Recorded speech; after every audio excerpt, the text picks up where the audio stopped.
January 20th, morning reading, Matthew 13, verses 31 through 58. The parables of the mustard seed and the yeast. He told them another parable. The kingdom of heaven is like a mustard seed, which a man took and planted in his field. Though it is the smallest of all seeds, yet when it grows, it is the largest of garden plants and becomes a tree, so that the birds come and perch in its branches. He told them still another parable. The kingdom of heaven is like yeast that a woman took and mixed into about 60 pounds of flour until it worked all through the dough. Jesus spoke all these things to the crowd in parables. He did not say anything to them without using a parable. So was fulfilled what was spoken through the prophet. I will open my mouth in parables. I will utter things hidden since the creation of the world. The parable of the weeds explained. When he left the crowd and went into the house, his disciples came to him and said, "Explain to us the parable of the weeds in the field." He answered, "The one who sowed the good seed is the Son of Man. The field is the world, and the good seed stands for the people of the kingdom. The weeds are the people of the evil one, and the enemy who sows them is the devil.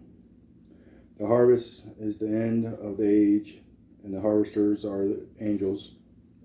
As the weeds are pulled up and burned in fire, so it will be at the end of the age. The Son of Man will send out his angels, and they will weed out his kingdom.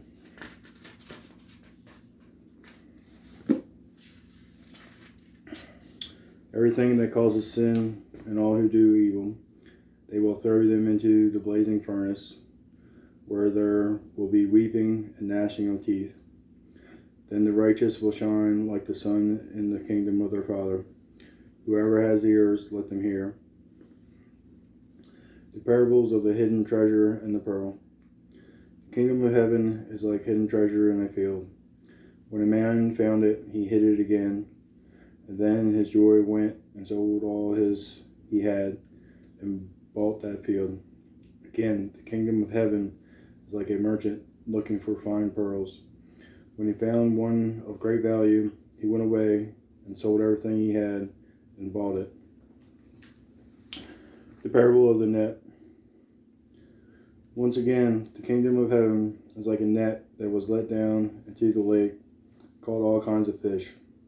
When it was full, the fishermen pulled it up on the shore. Then they sat down and collected the good fish in the basket, but threw the bad away. This is how it will be at the end of the age.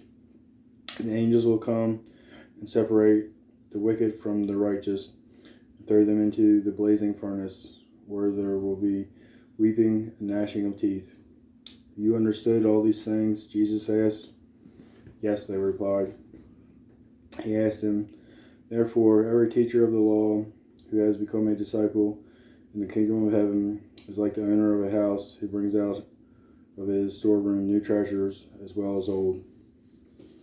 A prophet without honor. When Jesus has finished these parables, he moved on from there.